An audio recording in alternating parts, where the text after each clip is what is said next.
Let's call to order the regular business meeting of the Board of Education for Monday, October 23rd order. I'd like to ask everybody to please stand and recite the Pledge of Allegiance.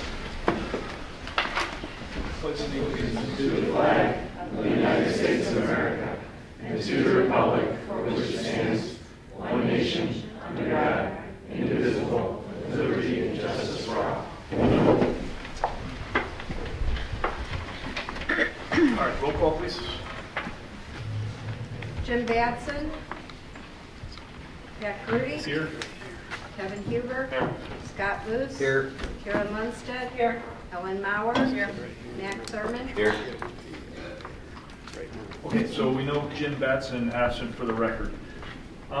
There's going to be a modification to the agenda tonight with the addition of a closed session to discuss employment of an employee. That's 5 ILCS 120/2C1.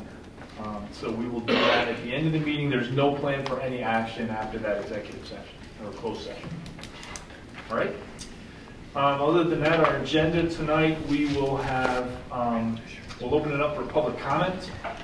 Then we have some student recognition and an update on our Later Start Task Force. We've been getting a lot of questions in the community about our Later Start initiative. So we've had a task force working on that for some time, so we're going to review the progress of that tonight. We'll have updates from our student school board representatives, superintendent's report, including an update on the pool. And then we have the consent vote agenda, which was reviewed earlier this month in the committees. Program personnel update, facilities and finance committee update. Are you going to have an update, Scott, from property? Just a quick one. Okay, yeah, there might be something. And then CEDO, okay? Nothing from CEDO, nothing from IASB. And then again, we'll have a closed session right after agenda item. All right, ready? Let us start with, we'll open up for public comment. Anybody from the public who'd like to speak?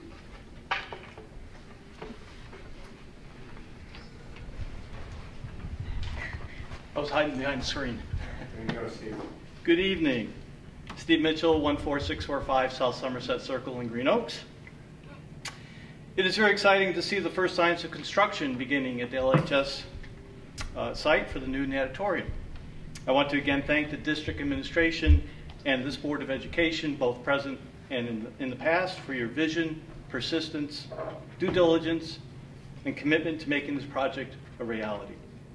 The project planning was very detailed, and fortunately the bidding process was successful to allow some significant alternates to also be included in the project scope.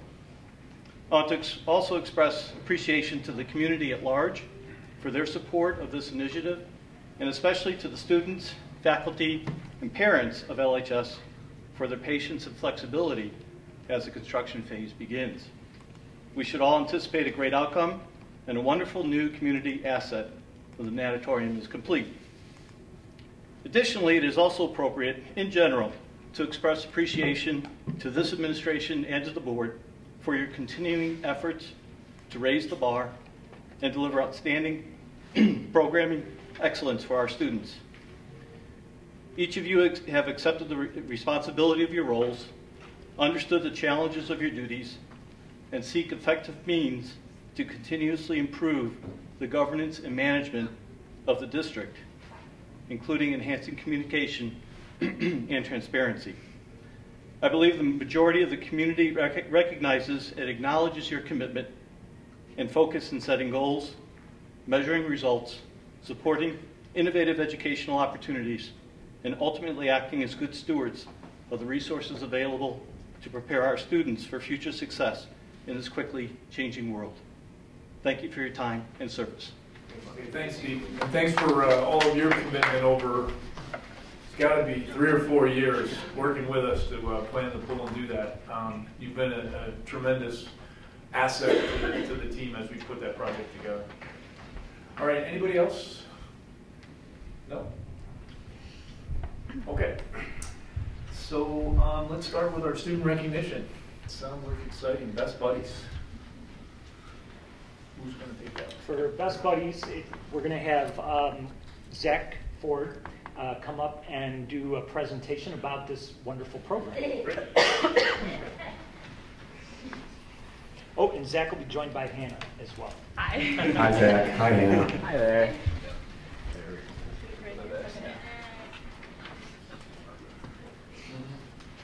All right. Hi, my name's Hannah. I'm one of the presidents of Best Buddies here, along with Zachary, and we are so thankful to be here today. So if you don't know, Best Buddies is an organization that is actually international, and we have a club at Libertyville. And it is an organization that works with individuals with intellectual and developmental disabilities. So we work on friendship, inclusion, and really just, yeah, it's pretty awesome. So, sorry, could you, do we have a clicker? Oh, okay. So we're here because last year for the 2016-2017 school year, Libertyville was recognized as the chapter of the year for Illinois, which is a really big deal, super awesome. It was a great opportunity for us. And because of that, we got an outstanding award from Best Buddies International. So we were given 2 awards within a really short amount of time, and you know, it was really awesome to be able to be recognized. And so a big part of our recognition that Best Buddies International kind of gave us an award for was just our ability to promote inclusion throughout the school community. So we have a lot of our buddies here with us today, and a big thing that they highlighted and what our chapter is successful with is our ability to make all these students just truly feel welcomed at LHS. And so a big objective of Best Buddies is their one-to-one matches that they form with the buddies and other students at the community. So can I have you go to the next slide? Awesome, thank you. So what this looks like is one of our buddies is matched with another student throughout the year, a student or two, and really it's just their job to form just what we call like an unending friendship, basically. And so throughout the year, all the students are able to go to our different meetings, which happen every other Thursday. And these are just a place for our students to come after school and gather just kind of as a community with each other. And as you can see, we play just crazy field games. This is our parachute tradition we do every year. And at some of our other meetings, we'll have different holiday parties or do just kind of minute-to-win-it games just to really get some of the buddies kind of out of their shell and having a lot of fun and just, I think, what we all like to consider their element, I guess. Yeah, so the next couple slides are just pictures of some of our meetings. I was window painting last year.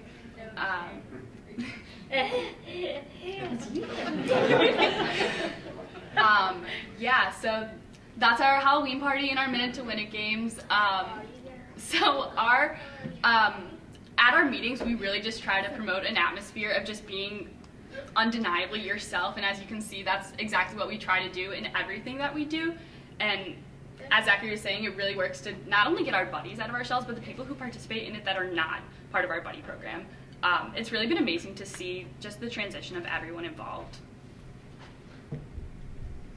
Yeah, so again, those are just some more pictures, but in addition to kind of our meetings, we have a couple bigger events that not only affect the school, but we really try and just kind of extend the community in order to bring awareness to some of the students with disabilities in our community.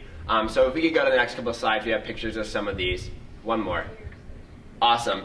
So these are examples of some of our peer buddy events. And what our peer buddy events are is these students who are paired one-on-one with some of our buddies. So for example, this month we have pumpkin painting over at Hannah Hutchins' house, where all the buddies and all of the matches come together and just gather, again, as a community. But in addition, we have a Best Buddies prom, which happens annually here actually at Vernon Hills High School. So that's awesome because not only do our buddies get to just have a fun night with their friends, but they also get to interact with other students with different disabilities who they may not always see. So it's a really cool social aspect for these buddies as well. In addition, kind of towards the end of the winter, early spring, we have a slide for it if we jump ahead. There we go. Our carnival. So this is a huge fundraising event for us. And in the years past, it has been super, super successful. And a big reason is we invite other Best Buddies chapters from local schools. So whether it be Grays Lake Central, Vernon Hills, of course, or other schools in the community, just to come and see what we as Best Buddies really stand for. And again, it's just another opportunity. There's tons of fun games and opportunities for our buddies just to kind of put themselves out there in the community and just have fun together. And this is a big fundraising and promotional event for us that we have every single year. So yeah, it's really cool because the carnival is actually one of the main reasons why we were given this award, because not only of our inclusion of other Best Buddies chapters, but also because we really reach out to other members of our community, especially that have young children with intellectual and developmental disabilities. So it's really awesome to be able to see everyone that comes, and a lot of these kids will be going to LHS someday. So it's really awesome to be able to just introduce them to, here's what we have here, like here's the community that you're going to be a part of, and you're going to be so loved here. So it's just something that's really awesome to see. There are games too, and you know, it's really awesome for the whole community. Yeah, and so we were honored to receive this recognition from Best Buddies International last year. But we have, like I said, some of our buddies here with us today. And just last week we had our match party, which is when the buddies find out who they're paired with for the year. And I can just already tell that with the buddies and excitement we see from them, it's just going to be another incredible year. And so we are just so honored to have been recognized as Chapter of the Year. And yeah, it's really attributed to our buddies because they are just so absolutely incredible in everything that they do within the chapter. So thank you.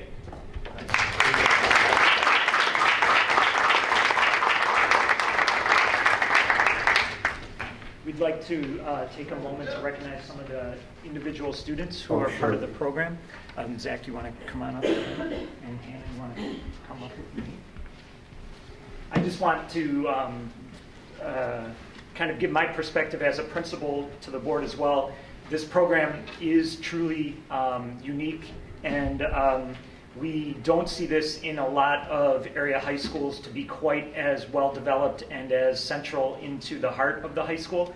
And I think it really shows who we are as Wildcats, that all students in our school have friends and are part of our larger school community.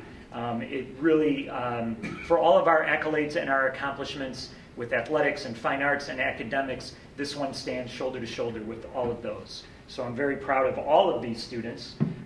So we have our chapter president is Zachary Ford and Hannah Hutchins. So I think Mr. Kelly has a certificate for you.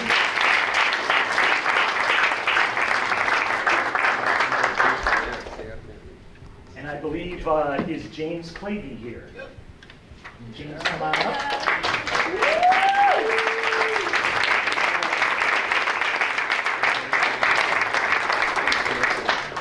Is Peter Dankelson here?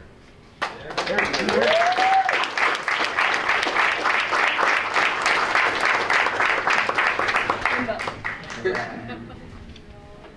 is. Is Alexa Donato here? There's Alexa. Alexa does a lot of amazing things. I played flag football against Alexa. She is really good. So, Brandon Fisher. Is Brandon here?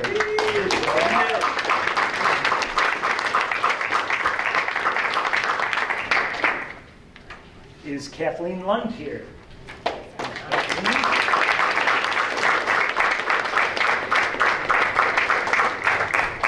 And Kathleen Manley. She's not. Not here. Kathleen is not here. Sorry. Okay. What about Max Moulton? Is Max here?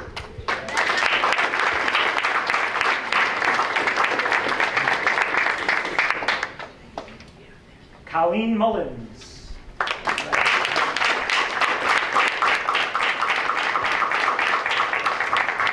John O'Connor.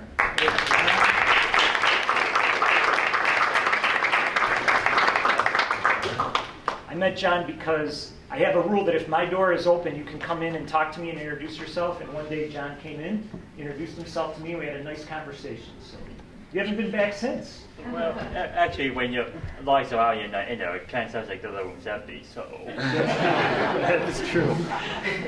And I think Emily Stone I saw come in. Is Emily here? There's Emily.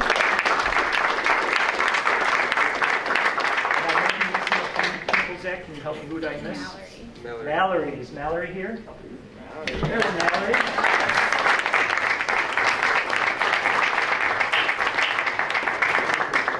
And Chase Miller.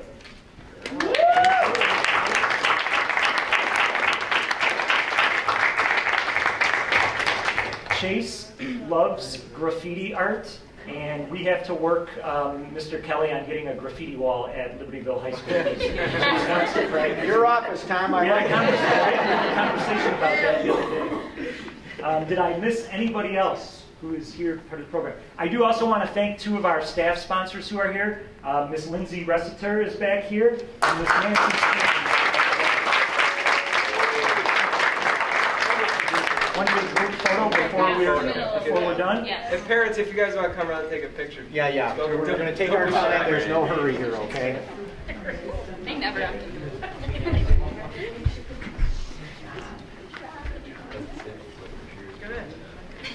Jimmy, come on. Do you want to be in the picture? Sure.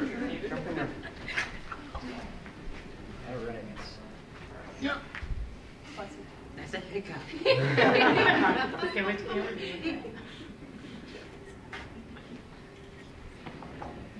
Yeah. A lot of smiling, a lot of smiles.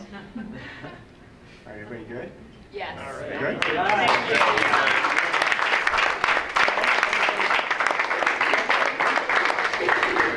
Great job, all of you. Great job.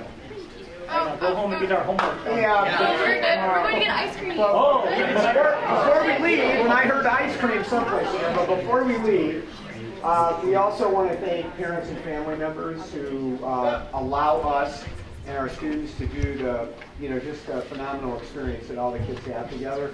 So, students, why don't we give the parents a round of applause.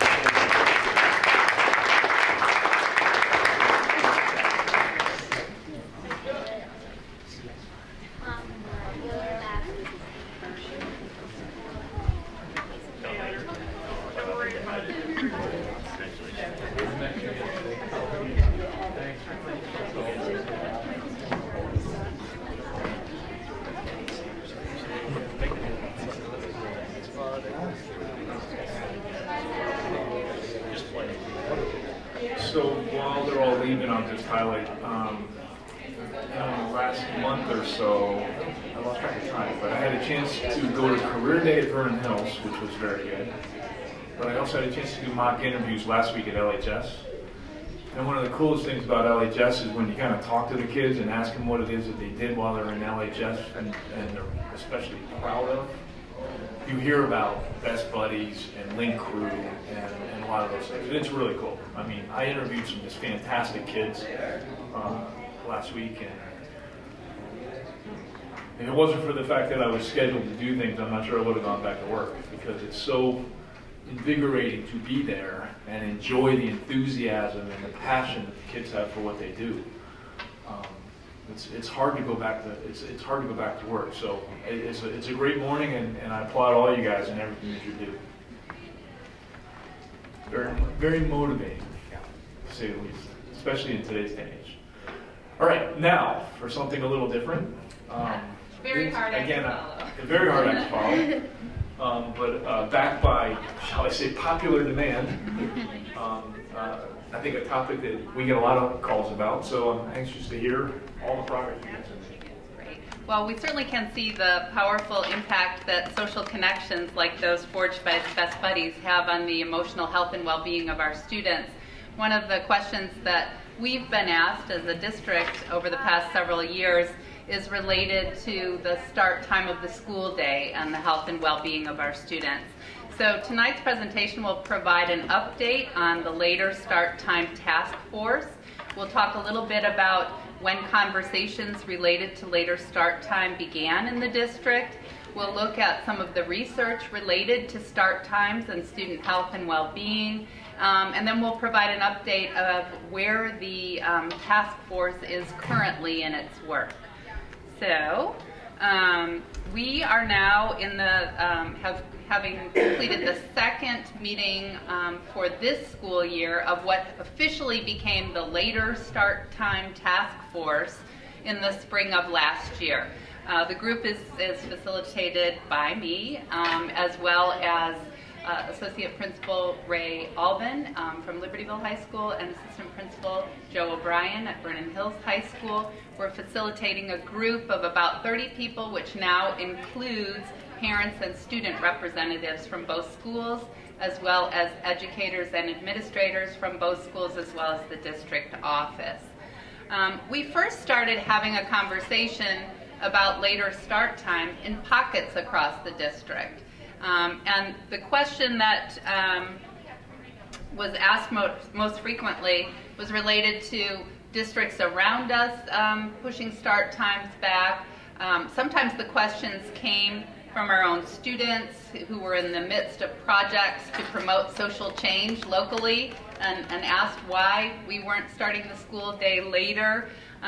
So the task force convened to address these questions that really were coming in pockets across the district from our own students, from parents in the community. We heard the questions from you, our school board members, as you heard about these changes in other districts, and from our own educators who were separately studying the question on their own.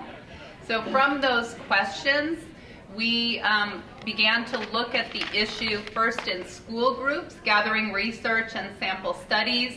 This began as far back as 2 years ago. Parents came to ask questions about their student health related to start time as long as 2 years ago as well. So again, these questions were being asked in pockets and examined and studied in pockets.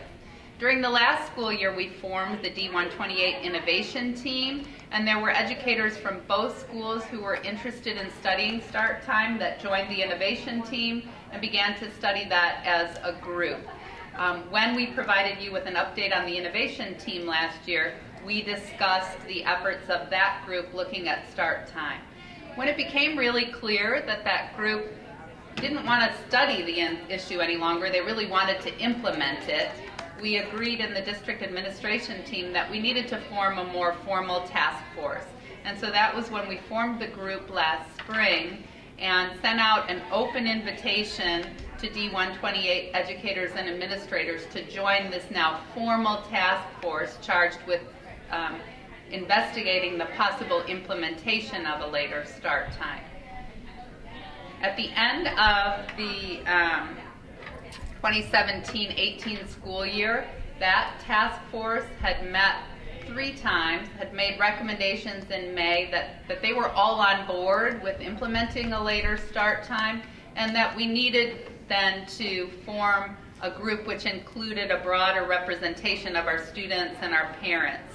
And so that group formed in September of this year and has been meeting now from October 12th until just today was our second meeting. The purpose of the group is to recommend a start and an end time for the school day to implementation groups that will then study their recommendations to ensure that we have administrative support, we have support of we have conversations between the Teachers Association, we look at our contract related to language regarding start time, and we do all of those things. So our present task force is really charged with just answering this question. If we believe later start time is a good thing, then what will it look like in 128? What will be the start and end of the school day? And also, how will we make recommendations considering the context of that change? The Start Time Task Force has had a number of conversations about the other factors beyond the school day schedule that have an impact on student health and well-being. So that's kind of where we are at this point. We're going to move into a discussion of the research that got us here, and then we'll come back to here are the specific steps that the task force has taken this year. So I'm going to introduce Dr. Brenda Nelson. She is our resident expert on school start times, the impact and the research of those start times on student health and well-being. All right, thank you. I might otherwise be known as a sleep zealot or a crusader. So how student well-being and later start times connected. I just want to give you a little bit of background about how I got involved in the research, not doing the research itself, but just becoming interested in it. So my background, I spent 10 years working in hospital mental health and then started working in schools as a one-on-one social worker and was working at a school at the time that hit a cluster of suicides. And it really forced that school and community, and especially the mental health people, to start thinking more broadly in terms of student well-being. And that's through a series of conversations, got us thinking on a number of levels, and one of those was sleep. And it seemed like it just was a theme that kept coming up over and over again. When we talk about student stress, a lot of it comes back to sleep. When we talk about a number of things from academic performance, mental health, et cetera, sleep kind of kept coming up. Ultimately, I think it boils down to I think a pretty profound quote here by the director of sleep medicine at the Children's National Medical Center. It says, if you knew that in your child's school there was a toxic substance that reduced the capacity to learn, increased chances of a car crash, and made it likely that 20 years from now he or she would be obese and suffer from hypertension, you do everything possible to get rid of that substance and not worry about cost. Early start times are toxic. So this is from the zealot mindset. When I got to this district 2 years ago, started engaging in different conversations and realized, no, I'm not the only one who was a sleep zealot.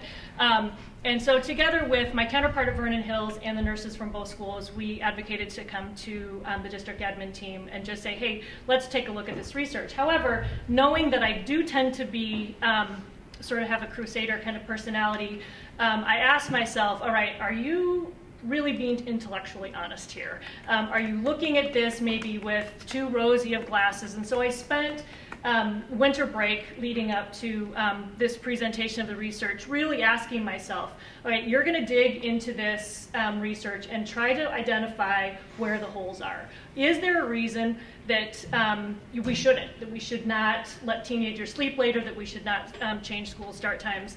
And after kind of pouring back through that, I could not find anything. In fact, I became even more passionate about the need to let our students sleep later. So it really boils down to some key questions. Is sleep related to physical health, emotional well-being, and academic success? If so, how and why?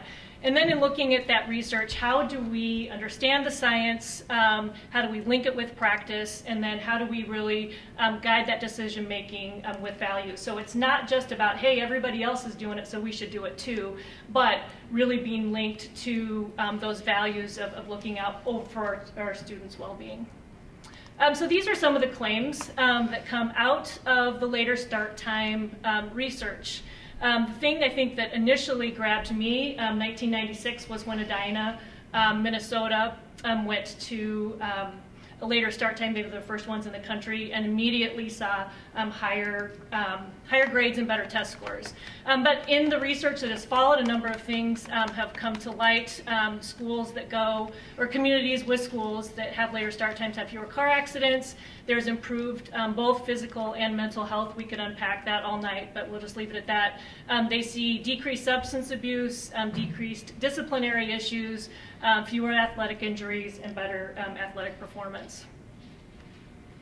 So this is the evidence, just a bullet point list of some of the sources that these claims come from. Really two bodies of research. There's the research about adolescent sleep, just in general, and the fact that it's good. And then there's the other body of research, which is about how schools go to later start times. And so obviously they're very interconnected, but again, two different bodies of research. Really started by Mary Karskadon out of Stanford University, back really in the 70s and 80s, before we even had the fMRI technology to look at the adolescent brain and understand that it is a different creature than the child brain or the adult brain.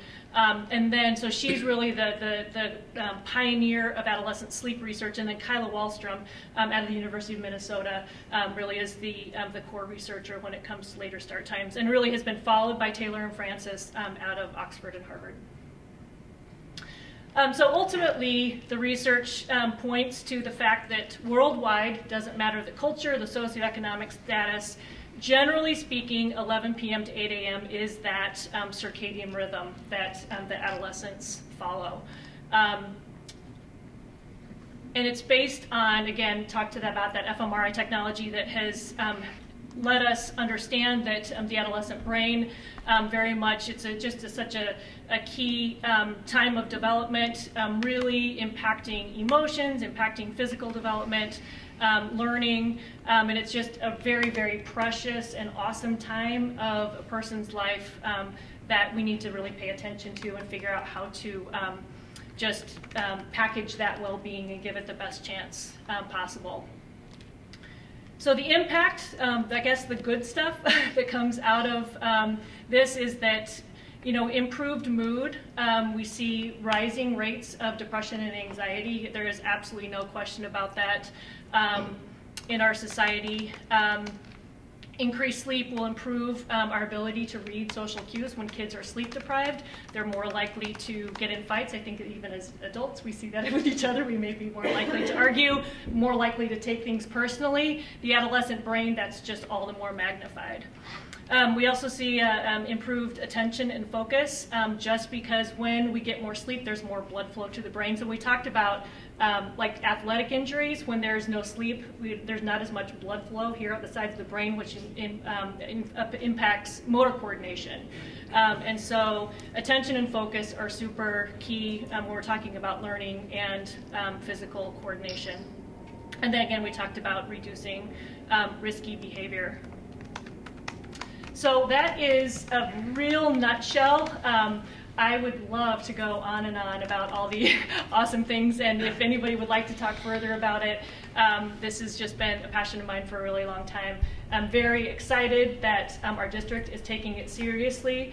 I get a lot, I can only imagine the number of emails that the board and our administration gets on this issue. It seems that a lot of parents are very concerned about their students' well-being relative to start times, and it would just be awesome if we could make this a possibility for our kids so they can thrive even more. So thank you.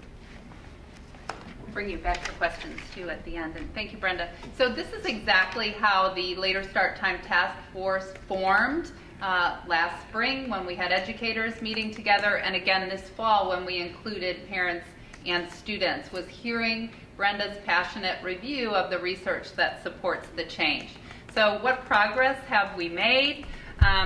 We like to do things with our whiteboards in the district office and sticky notes. And so here's one more example of how we utilize those resources in our professional learning room. We brought together the team to take a look at some sample schedules that last year's group had mocked up. And so they spent time kind of reviewing, well, you know, we've got these several examples. We also had one blank sheet in case those who were new to the room or those who had participated previously had changed their mind about what an ideal schedule should look like. The Post-it notes represent ranking of each of those mock schedules from the members of the task force. And that's what we did at our first meeting, is we brought everyone together, we looked at some samples, and we used this then to form ourselves into teams today based on whether we preferred one of these schedules or whether we'd like to start from scratch and design something entirely new. We had a template to design the 8 periods of the day, and we plugged in time with length of the instructional period connected to the start and the end time as well. We're operating from some defined parameters. Well, the task force is recommending an 8-period day for next year, not a hybrid schedule, a block schedule. We're operating from, we're moving perhaps to a recommendation to start the day later, but not to shake up the schedule in its entirety. That may be a question that occurs later. The innovation team looked at all kinds of schedules when it was just studying the issue. But the purpose of this task force is to look at start and end time, given the parameters of an 8-period day. In the discussion that we had related to these ideal schedules, members of the task force raised a number of contextual concerns and issues that are unrelated to the start and end of the school day that impact student health and well-being.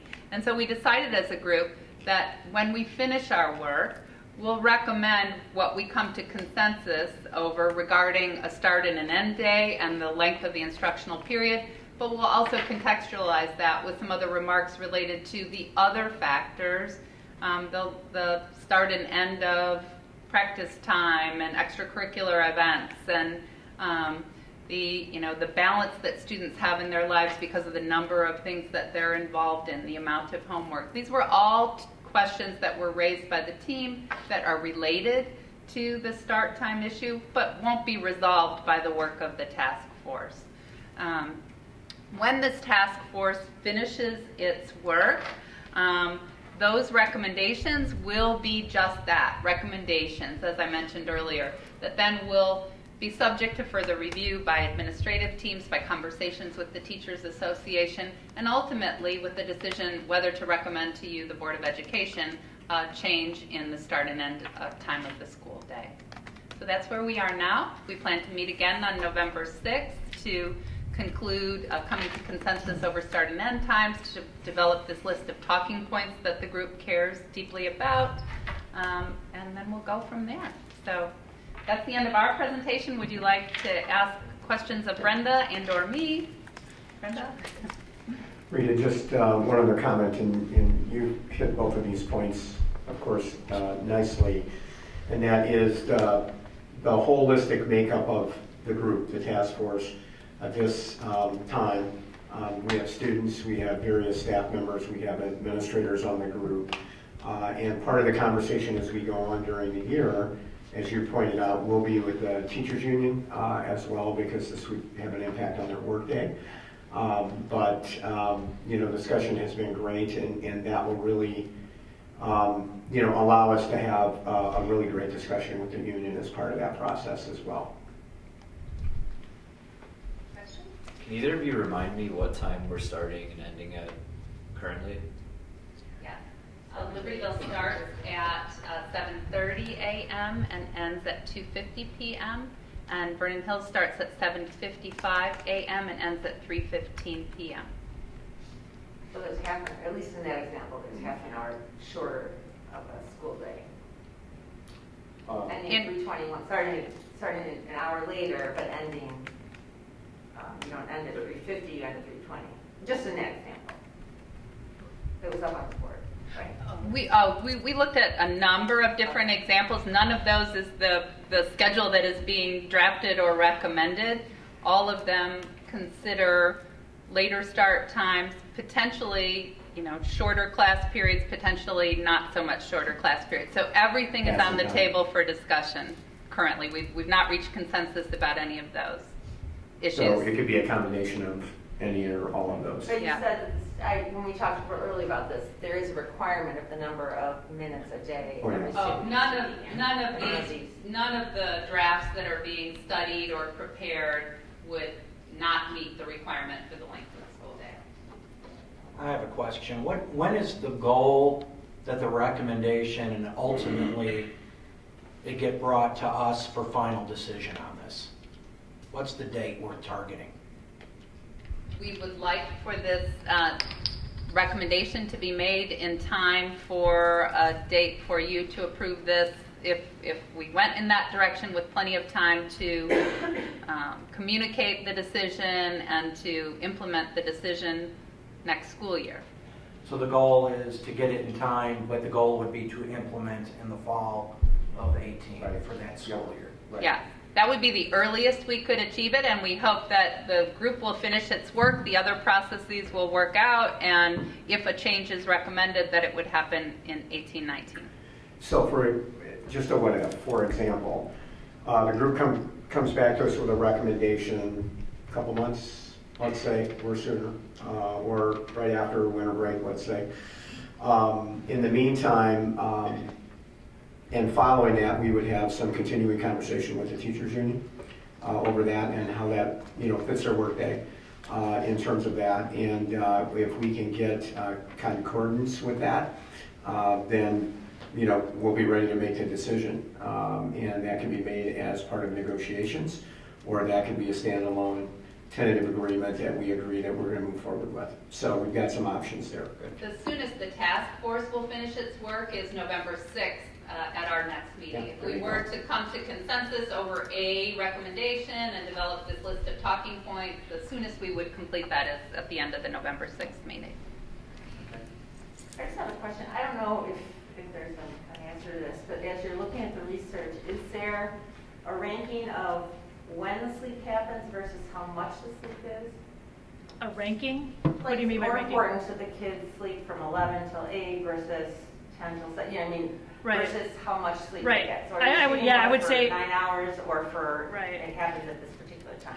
So the American Academy of Pediatrics says 9 hours and 15 minutes is how much sleep adolescents need.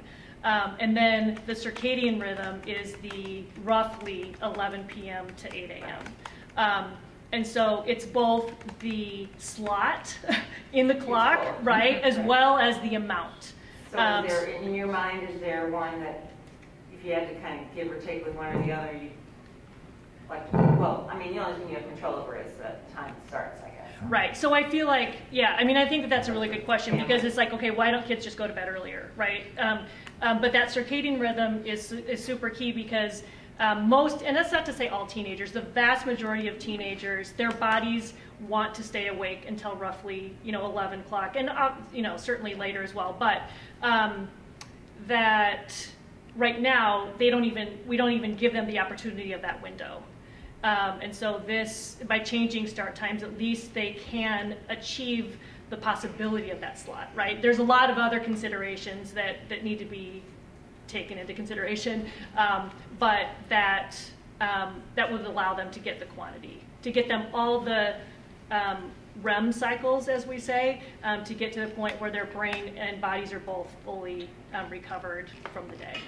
Is there any more recent research, since it's sort of a new thing, that visits sleeping with the phone in the room versus, and I'm saying that for adults and everybody, and I would think that it actually has a pretty big impact. Do you have, how long do you have? No, I would think that's a part of the... Yeah. So, there's good research about the backlight, the blue light in phones and how that impacts. So even if, we're looking at our phones before bed, that the brain, even if we actually fall asleep, we don't really fall asleep until about 30 minutes.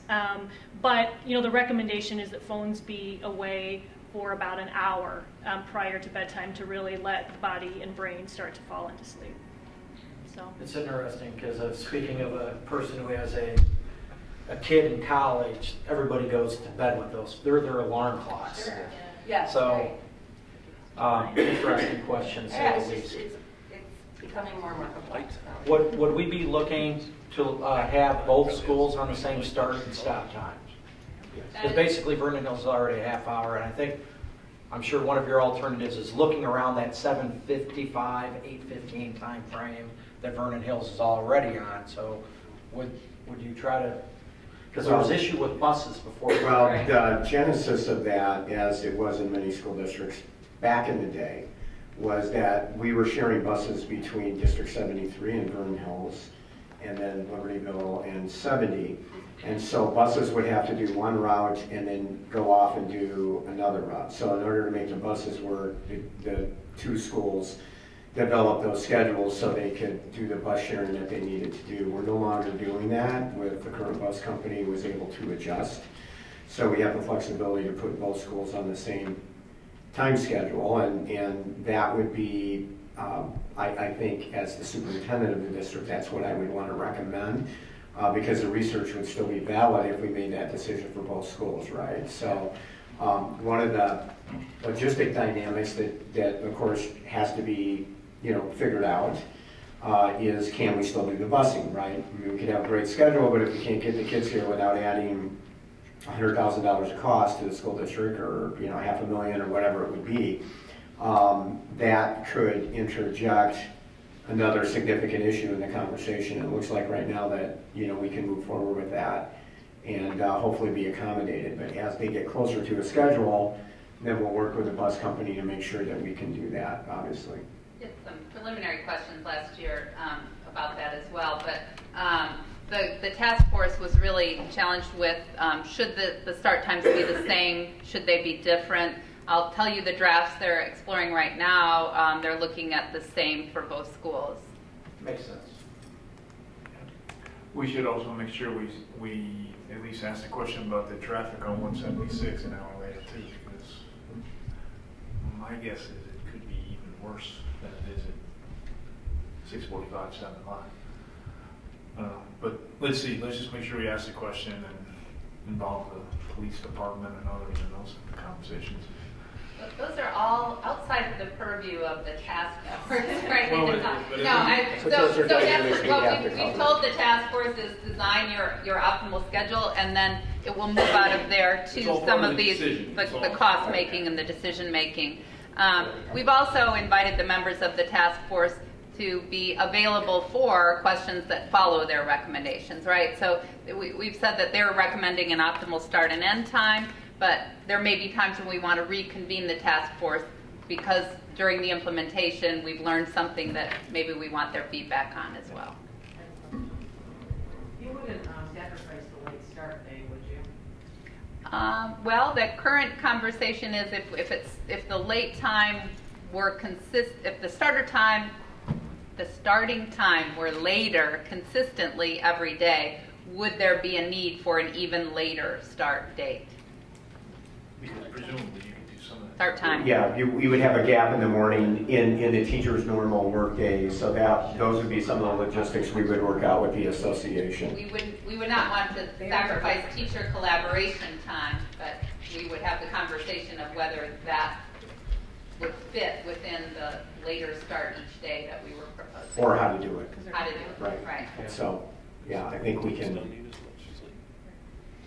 That is, so when we talk about values, that is one of the values that we hold and that we would not sacrifice to achieve this later start time. We would not want to give up teacher collaboration opportunities. And when Rita says we, she's really talking about the teachers too, because that's become an integral part of what we do. So it's not just an administrative directive. That's something that we agreed to coming out of bargaining the last time. We both had a vested interest in that. It's worked really well.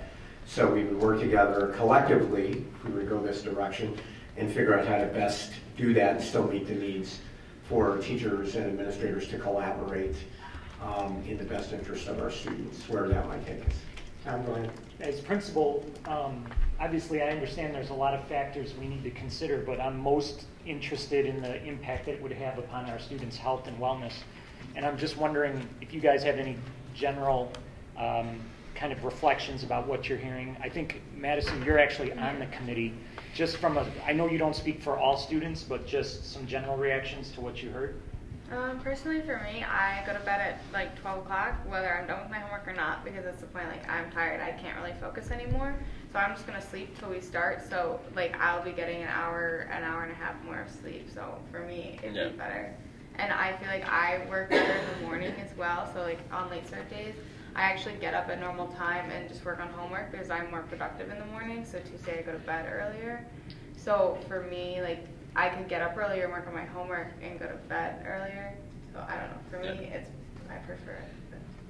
Yeah, and I guess from my perspective, I usually work after school on average like 15 to 20 hours a week. So I like often get home at like 7:30 or 8 o'clock. So that would definitely be something I value a ton.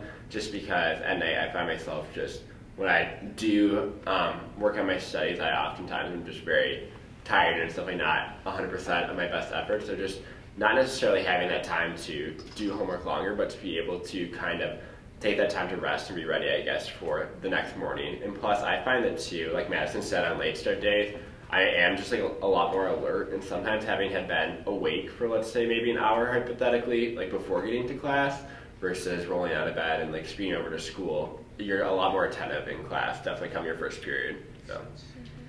I will add that Madison's contributions around the table were vital in helping us to make some suggestions and tweak a few things. Her insights are really appreciated. So the inclusion of students in the group has made a much more rich conversation than we had last spring without them.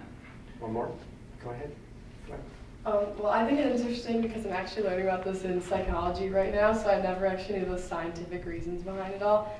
But it actually just makes a lot of sense, and learning about like the circadian rhythm and our REM sleep and like stage 4 sleep, and if we don't have enough time to reach it, then there's really no way of achieving it. So, I mean, I agree with them. A later start time obviously would be beneficial just for our ability to be alert and get things done for the next day. I have a question. Is there any data associated with tardiness and when school starts? I mean, generally speaking, or from our schools? Well, Generally yes, speaking. Yeah, well, yeah, the research demonstrates, like if you look at schools who then report out about making the switch, like in their first year, they definitely notice reduced tardies and reduced absences in general. So, anecdotally though, we do see just as many kids late on late starts as we do. Yeah. They still, there's a streak. Probably the same kids, right? Yeah. maybe it's with the traffic. Yeah. I mean, that's just the nature of kids though. Yeah. I think it'll be interesting though in two ways, because number one, Yeah. so if you're going to go to bed at the same time and you're going to get up an hour later, like say, essentially your work day and work week is about 5 hours shorter. And it'll be interesting because you won't get a start on your homework until potentially an hour later, because you're not going to get out of practice until later, blah, blah, blah, blah, blah. So it'll be interesting to see if that counteracts any of the benefits. I don't have any doubt more sleep is probably better. But 5 hours, well, that's not an insignificant amount of time, if that was true. It's like one day. That's like one day.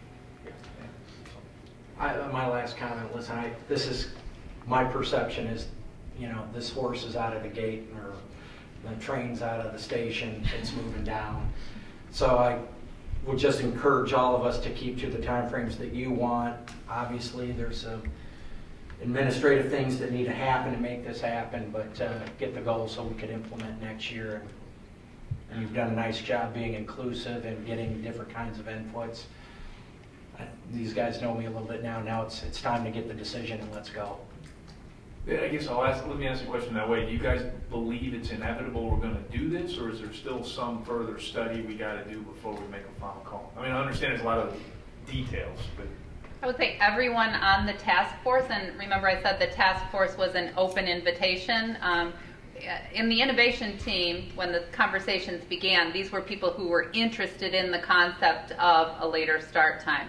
Once we moved to this task force, the invitation was open to any educator who wanted to be a part of the conversation. We hope to get those who didn't have their mind made up about a later start time, or maybe were opposed to it, to be part of the conversation. And I think we had some of those participants. At this point, everyone on the task force is supportive of a later start time. all right. Great job. Thank you very much. Great update. Thank you. Okay. All right. Next. School board. School board. Yeah, absolutely. So Libertyville's going to go ahead and start. Sorry, you guys get to hear from me a lot tonight. So in regards to athletics, cross country and track star Melissa Manish was nominated for Chicago Tribune Athlete of the Month. And on that note, girls cross country placed 5th in conference and 2nd in regionals this past weekend. And Melissa Manish ran and placed as an invite champion. And also for boys cross country, Alex Tam placed 1st in the regional race this past Saturday as well. This past Friday night, Libertyville boys football won their last home game with a score of 43-20 against Zion Benton. And also, soccer this past Saturday won regionals for the 4th year in a row. And the team will play tomorrow night at Wheeling against, play Wheeling in the sectional semis tomorrow night at Frem High School. Senior Max Johnson ran the Chicago Marathon on Sunday, October 8th. Which was actually the day after homecoming, and he raised over $1,500, all of which he donated towards Advocate Charitable Foundation to fund brain cancer research. Did he go to homecoming? He did. He left early. Yeah. He left early to go to bed. That's impressive. Yeah, he was at the dance and he left early. He said, I have to go home early to go to bed for the marathon tomorrow. Yeah, his date was on the homecoming court, so I think he walked her down and went home to go to bed. But so also in regards to homecoming, Alex just successfully celebrated their centennial homecoming on the week of October 7th. And to kick off the week, some of the festivities included the Potter Puff game, which was on Wednesday night, where we saw some of our senior girls and their team play each other out on the football field. Nearly all LHS students gathered Friday after school for the PEP assembly. And at this assembly, 16 males making up our honor court, which were all selected by coaches and teachers to escort the 16 ladies on the homecoming court. And at the assembly, Olympic gymnast Laura Zhang was crowned homecoming queen. That evening, Libertyville football defeated Mundelein at home. The morning of homecoming, Saturday, October 7th, various clubs and classes built floats and paraded through downtown Libertyville for the annual homecoming parade.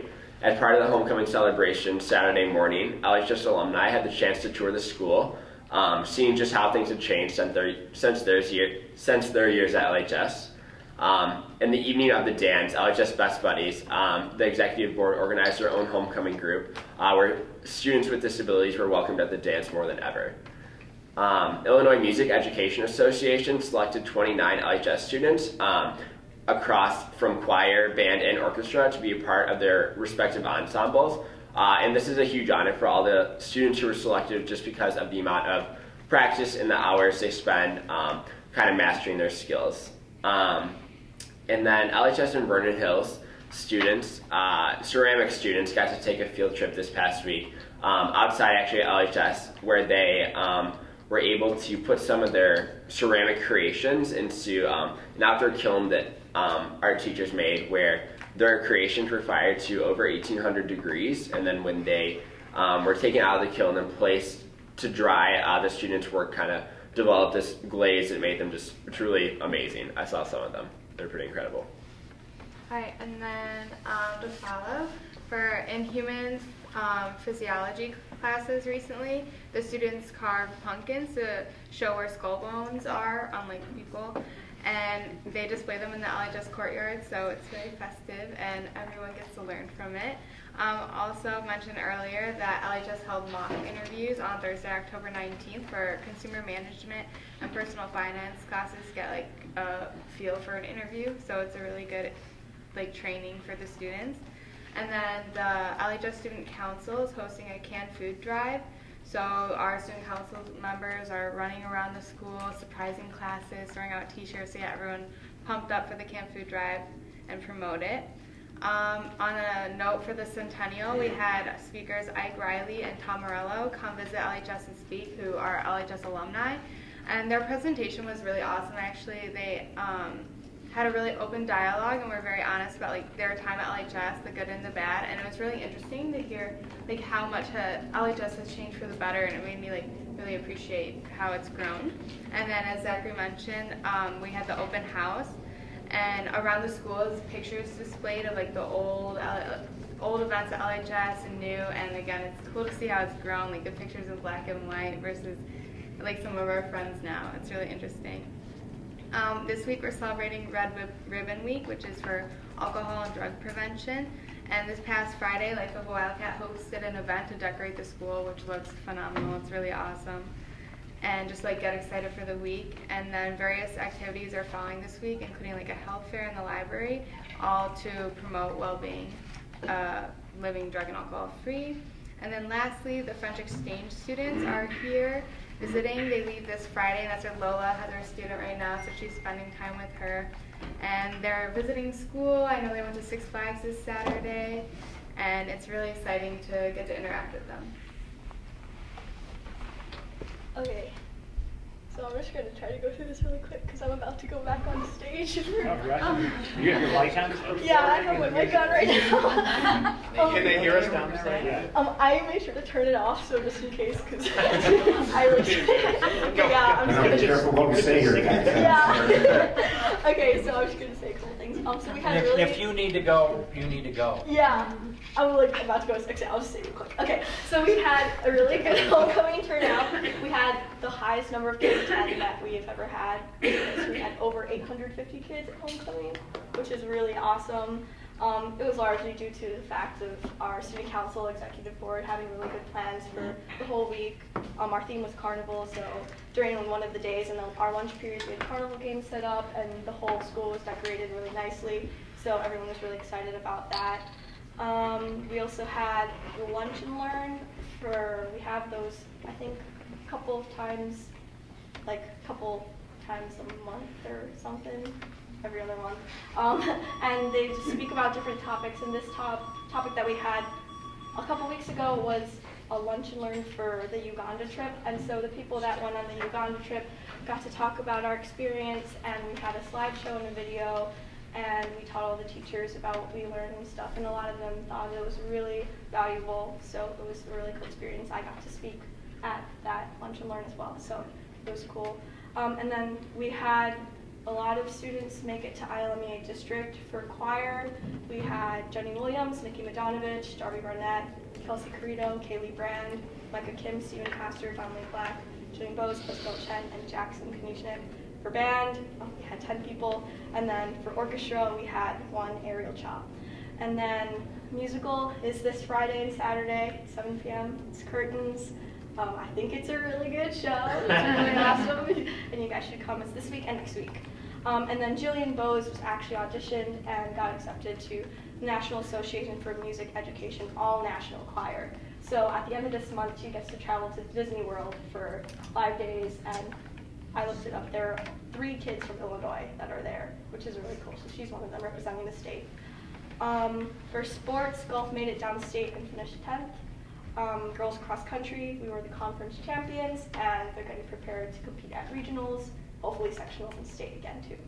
And then boys cross country were regional champions, and they compete at Caneland on this Saturday, both boys and girls, for the sectional meet.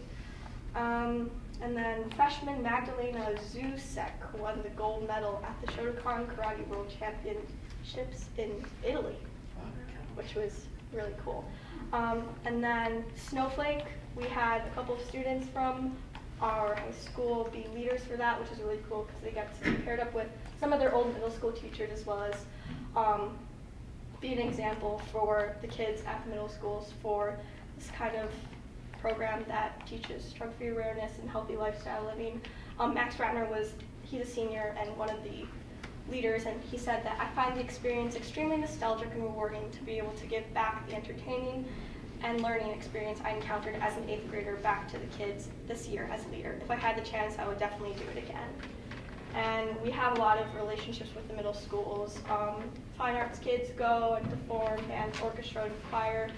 We have Spark that goes to the middle schools every year to perform skits for them, and so it's really important that we maintain these relationships with the kids at the middle schools because they're the ones speaking here, so it's really good that we have a positive relationship with them. And then we have the Cougar Class Act, teachers nominated kids that exhibited above and beyond behaviors that add to the community of the school. Students were honored at a reception on Friday, and they have their photos on the wall in the school for, I think, a month, and this happens 4 times a year, which is really cool. And then we had 12 new students inducted into National Honor Society. So we had an induction ceremony really similar to the one that we had at the end of the year last year, and kind of the same thing, just to give seniors that didn't have a chance to apply, the chance to apply and get on this year, which is a really cool thing that we do as well. So yeah. We also had our annual Right Assembly, so Mike Donahue presented his message, Walk a Mile in Someone Else's Shoes, to the freshman class. So he basically talked about our tendency to jump to conclusions about other people and how we should try to avoid that and rather think about the challenges they may be going through. And 4 seniors presented their stories at the assembly. Each one focused on one of the different letters of right. So it's R, respect, I, integrity, T, trust, and then E, experience. So we use this acronym because we believe if we encourage those traits at our school, then everyone will have a good experience in the long run.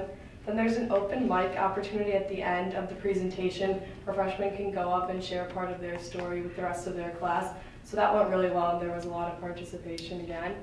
So personally, I was a small group leader, which means I led a small group through discussions throughout the day, and I really like that because I like to hold the position that freshmen look to in what can be a really emotional day if you really get into it. And I really like doing it because I remember the role my senior leader played, and you need to really make a welcoming environment so people are willing to share. Also, sitting in the auditorium hearing Mike Donahue's presentation again kind of let everything come full circle, and it challenged me to see if I upheld the goals I set for myself as a freshman at the Right Assembly. And then at the end of the year, Mike Donahue's going to come back and give this presentation to the whole senior class, so they'll go through that same experience that I just had.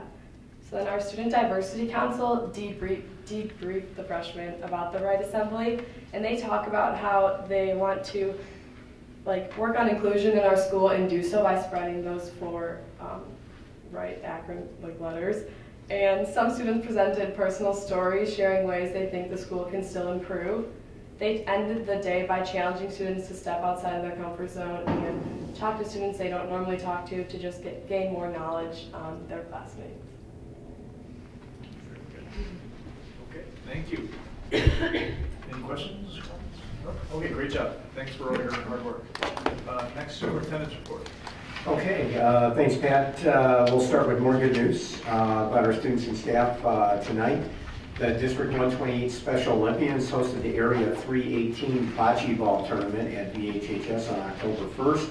Congratulations to our athletes who earned their gold medal and are now qualified for the State Summer Games in Bloomington next June. In singles, Krista Rose, Eric Catterlin, Hope Michelati, Benny Roberts, Anna Scholler. In a doubles, Chris Rose and Alexa Donato. And if you'd like to play bocce ball and you want a challenge, they will be happy to take you on. I will assure you that you will be on the losing end of that. They are very, very good. District 128 Special Olympian Mallory Marvin has been chosen as an alternate for Team USA at the USA Summer Games in Seattle, Washington, July 1 through 6, 2018. This is an amazing honor. Congratulations, Mallory. Following students were named LHS September Students of the Month: Jenna Grayson, Gina Sylvester, Emily Regan, Danielle Navarro, Alex Barrera, Noah Pant, Tess Von Ruden, Ainsley Lounsbury, Will McGill, and Aiden Hackett. 11 VHHS students were October recipients of the Ellen Swick Cougar Class Act Award. Recipients were nominated for going above and beyond, for being compassionate and encouraging individuals, and for being exceptional representatives of Cougar values. Congratulations to Beasa Havenhirba, Maddie Fernandez, Mariah Cunningham, Jenna Helmick, Kelsey Carrito, Chase Johnson, Caleb Smith, Jeremy Brazan, Sebastian Dominic, Scott Harris, and Nick Beaumont. The LHS bass fishing team swept Stevenson High School by capturing first, second, and third places in our fall dual meet on Diamond Lake. The team of Ryan Muller and Kenny Herman captured first place with 4 bass weighing 6 pounds and 10 ounces. Second place went to the team of Joey Bissing, Jackson Payton, and Ryan Harvey, and third place went to the team of Matthew Paluga and Cooper Bailiff. The following LHS and VHHS students were selected to the IMEA, or Illinois Music Education Association, District 7 festivals. And just underscoring again the strength of our fine arts program. This is a pretty extensive list from both schools again. From LHS, Sebastian Egino in band, David Lee in orchestra, Alexandria Hibbert Brown in choir, Thomas Power in jazz, Elias Anderson in jazz, Ian Nagel in band, Eloise Heides in orchestra, Ian Smith in band, Nora Tucker in orchestra, Annalisa Waddick in band and jazz, Beck Gantos in jazz, Chris Martin in band, Richard Zhao in orchestra, Will Neeson in choir, Jacob Dekelski in band and jazz, Ben Mayo in choir, Philip Nauman on choir, Jack Govern in jazz, Laura Randolph in choir, Anna Herons in orchestra, Alan Liu in choir, Albert Sterner in choir, Jessica Schrag in choir, Will Anderson choir, Melissa Manich in band, Ainsley Lounsbury in band, Carter Smith in band, Matt Newberger in band, and Meredith Golden in orchestra. And from VHHS, Bobby Black in band, Patrick Chown in band, Cece Gao in band, Samantha Culver in band, Joshua Liu in band, Jeffrey Zhang in band, Ethan Shao in band, Ariel Chow in orchestra, Drake DeBoer in orchestra, Hannah Merrick in orchestra and jazz, Nikki Mananovic in orchestra, Sydney Pan in orchestra, Timothy Zhang in orchestra, Darby Barnett in choir, Donnelly Black in choir, Jillian Bose in choir, Kaylee Brand in choir, Kelsey Carrito in choir, Isabel Chin in choir, Micah Kim in choir, Jason Niznik in choir, Stephen Pastar in choir, and Jenny Williams in choir. So again, congratulations to everyone. After the district festivals in November, the top students from each of the 9 ILMEA districts will be selected to the ILMEA State Festival in January. Being selected to the ILMEA State Festival is the highest individual honor a high school musician can receive. We are so proud that so many District 128 students were selected to the district, and look forward to hearing about the many that will be selected to participate in the state festival. So again, congratulations to our Just Rockin' Fine Arts program at both high schools. VHHS junior Nicholas Dantes will perform in the Marriott Theater cast of Newsies. The show will run at the Marriott Lincolnshire from October 25th to December 31st. And finally, good news tonight, VHHS 2013 graduate Sean Rickey recently signed a record deal with Humans Were Here Records, owned by Plain White Tees founder and frontman Tom Higgison. Sean is a member of the Chicago-based rock band Fairview. The band is set to finish recording and begin a tour with Plain White Tees this spring. So that's pretty amazing. So maybe he will be coming back, hopefully in 20 years, to talk to students like our former graduate musicians and writers did recently. So that concludes the additional good news this evening. Again, congratulations to everyone. Just a quick update on the LHS pool. It's moving along. So as I think most people are aware, we have a construction fenced up and a gate, and they began tree removal last week and clearing the property and initial earth moving while we're waiting for some additional permitting from a state agency to actually be able to dig further in the ground and relocate utility lines. That should be forthcoming in a week or so. I think we're thinking it's about a 2-week process normally. So very excited about that project beginning to move forward and take shape. Definitely looks different if you've been by with the tree removal, but we want to underscore one important thing. We love trees at District 128, okay? So to take any tree down is not something that we do lightly. We've worked collaboratively with the village and their officials for really the last 4 years on that process. And ultimately, we will be planting 94 new trees and a large number, 273 green plantings and 88 additional shrubs on the property as replacement of some of the trees. So we appreciate the village's work with us on that process, and again, very collaborative process. And it started with us working with them and then hiring an arborist to actually take all the trees and identify them, then working through a process and to village committees and then final approval as part of the overall site development plan for the pool. Anyway, project's moving along. I want to thank Mark for his work with the village and with the contractor, and also Gil Bain. And as Steve Mitchell said earlier this evening, it's just really exciting that the bids came in favorable and we were able to do some of the alternate bids, which will really kind of dot the I across the T on the project. So that will be really exciting when we get done. So any other questions on the pool project at this time? Okay, great. The 100th legislature, the legislators will be going back for a veto session here shortly.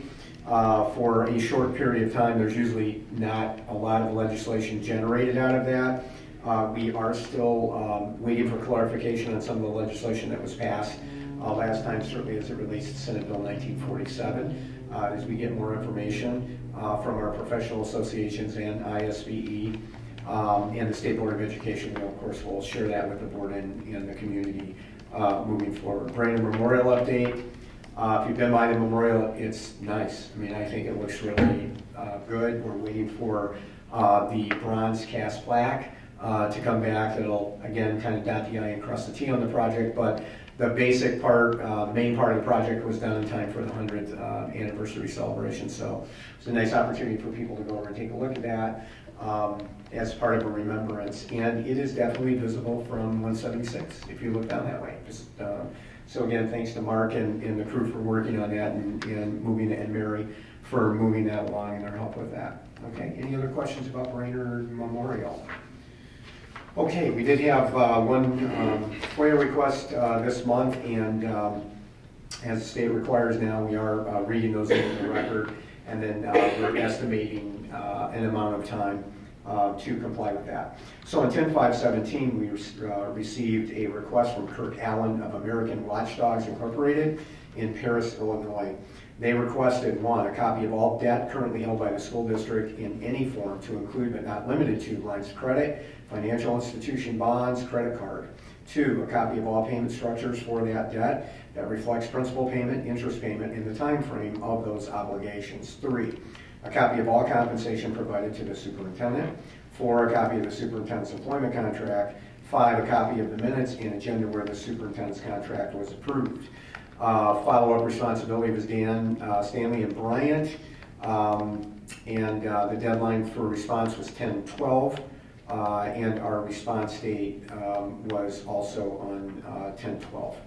And I don't know if we had an estimate on the time that you guys spent with that, but most of that, as the board aware, is publicly available. And this is, does that mean like none, or it was easy? The first two were really easy. Okay. Yeah, zero. So yeah, because the numbers are zero. So reporting that out.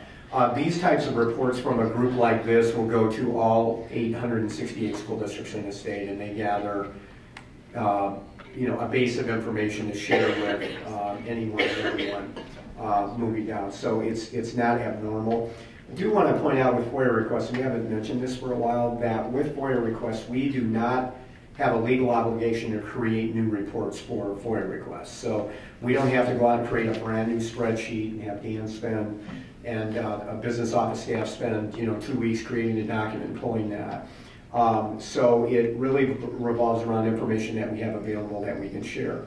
Because we are very transparent here, for example, we are one of the few districts that we know of anywhere in the state. We actually post all of our administrator contracts, the whole contract. And we're not required to do that by the state. So because we attempt to be very transparent here, much of this information we can just direct people to the website on. Say, just go to the website, there it is. We don't have anything that, we're very open and transparent. So just as a reminder of that. Okay, any questions on the FOIA requests? And then we have one donation acknowledgement tonight, which we always appreciate. And we want to thank Mr. Ralph Bornhoft. And we want to acknowledge receipt of a very generous donation of $13,092 to Libertyville High School Choir. This is a free will donation. No goods or services have been received by Mr. Barnhart in return. Obviously that's a significant donation.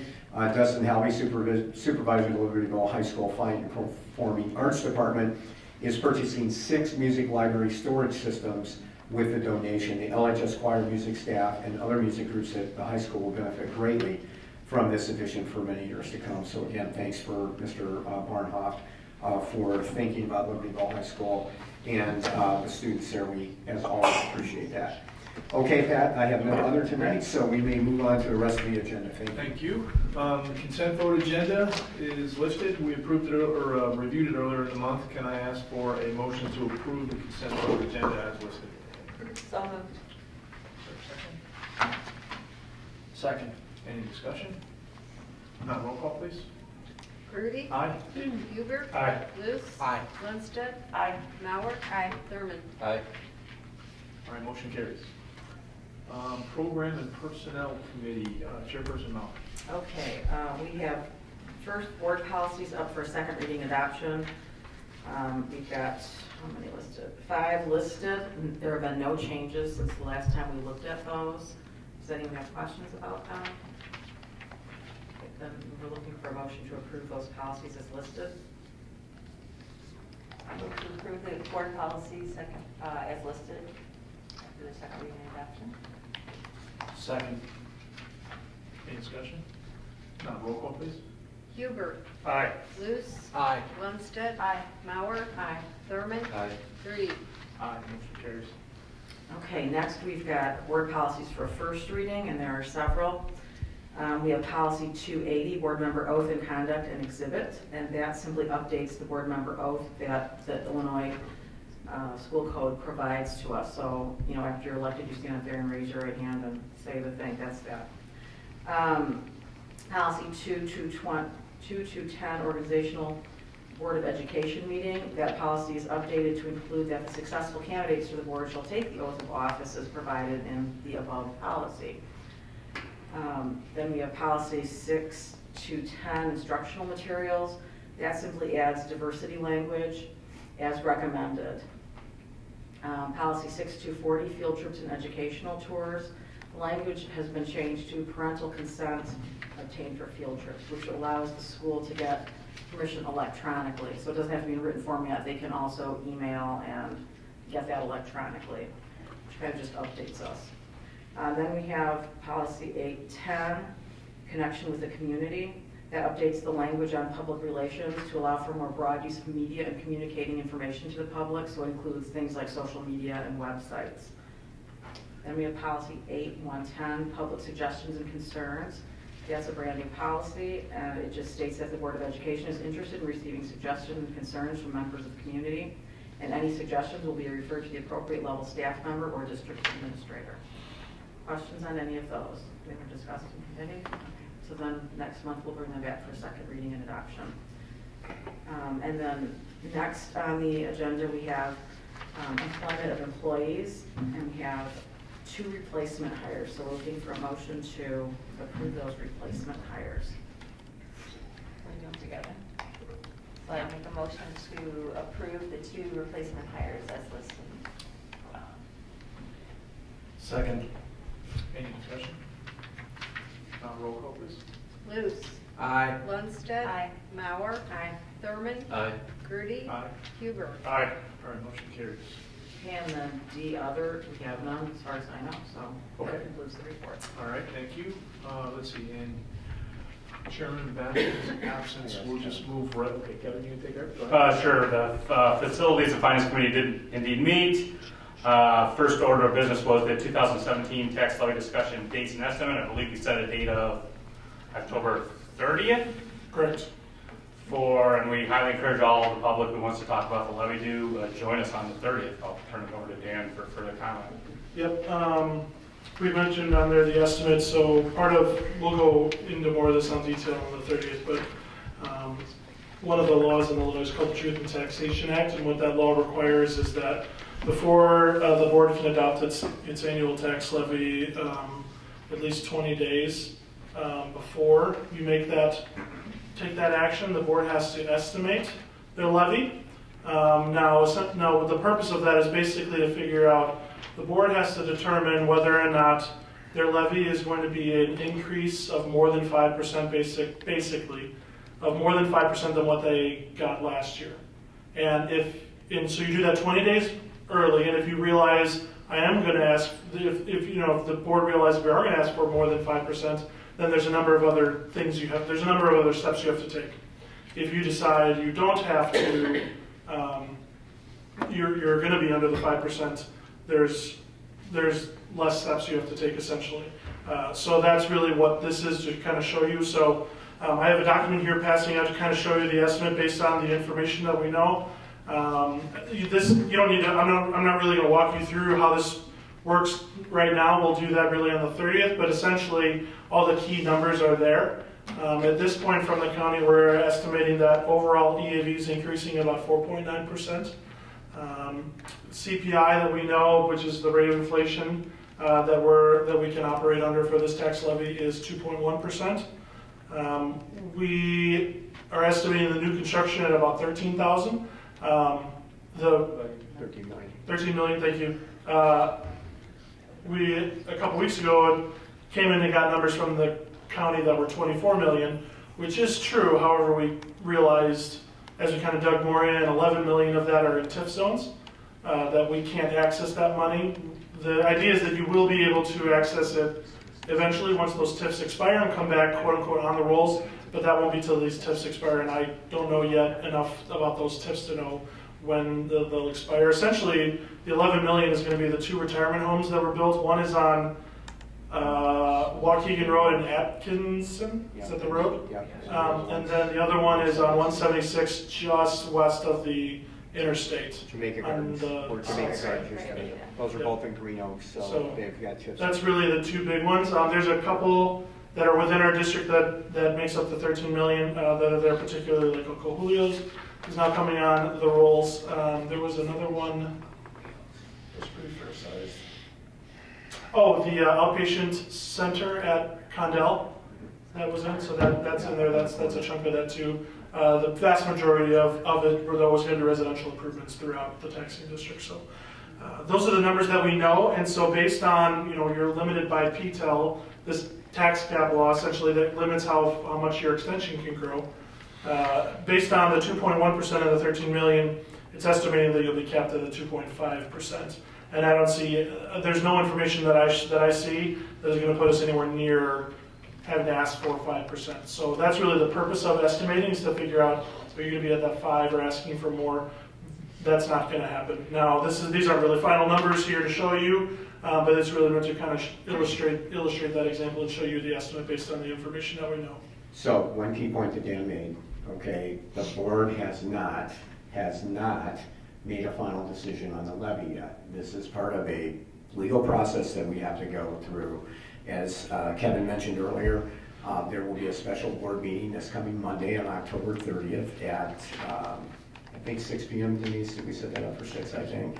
At 6 p.m. At district office on the tax levy. And in our district for the past several years, we've had standalone meetings, at least a couple on the budget and at least one on the tax levy, so the board can simply focus on that issue for the evening. So we are doing what's been legally required based on the information that we have right now. And then the board will have further discussion on the tax levy at the meeting in October, and we may or may not have a final sense coming out of that meeting of where we're at, but I suspect that we probably will have direction, and then we will be reporting that back out to the public. Do you want to add anything to that? Okay. So we go with the tax levy then. Good. Okay. And again, that meeting on October 30th is open to the public. Yes. We don't absolutely. go into executive session, so we highly encourage the public to attend if they so choose. We did talk about a bid, I believe, for the auditorium balcony renovation. So Mark, you want to walk us through that, please? Yes, I took one last look at that this week. You did. You like the carpet, right? It was just reminiscent. How long we've been trying to replace that. Yes, the Washington. It looks as bad as it ever did. Would you like a little piece when it's all over? No. All right, Mark. So we're going to fix that, right? We're going to there fix we go. that, yes. So the administration is recommending to award a bid for LHS auditorium balcony renovation to Stuckey Construction Company in the amount of $52,250. So for a little background information on the project, the balcony at LHS in the auditorium is covered with carpet. So we'll be removing the carpet, we'll be prepping the wall, painting the wall, and then we will be installing sound deflectors on the face. The sound will actually mix better in the auditorium instead of being absorbed into the old carpeting. And you want to have to look at the carpeting.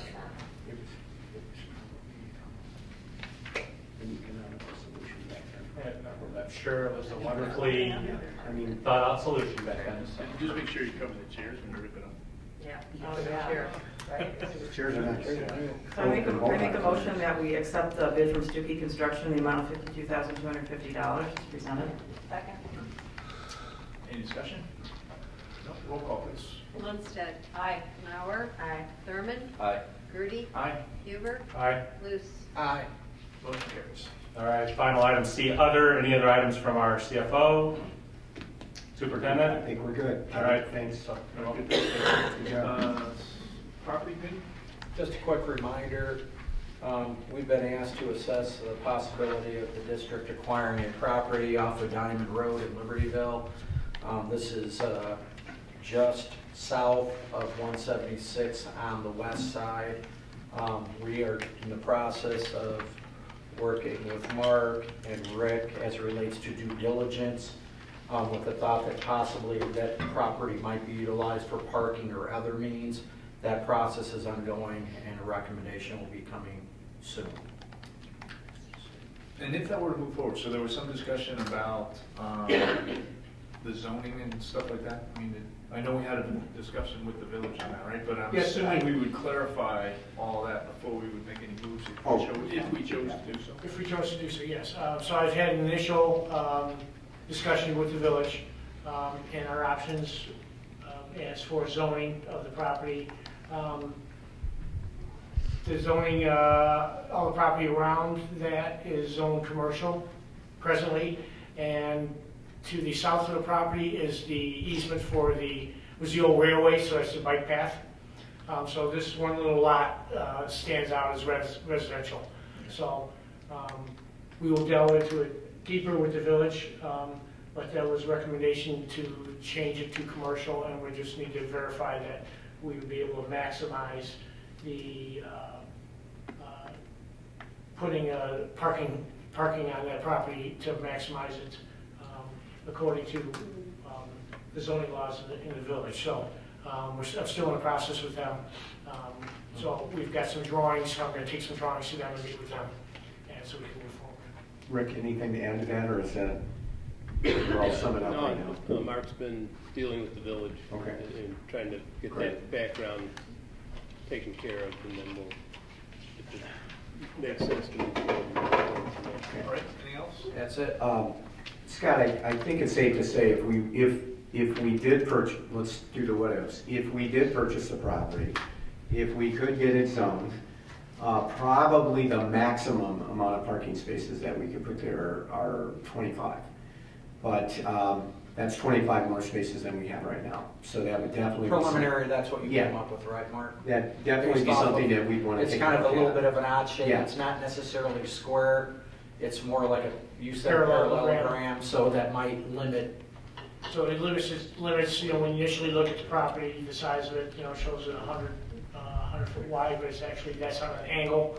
So you're only dealing with 80 plus feet, and the depth is actually shorter because of the angles. So I said, try to maximize the space that we can use on the property will be key because of the shape.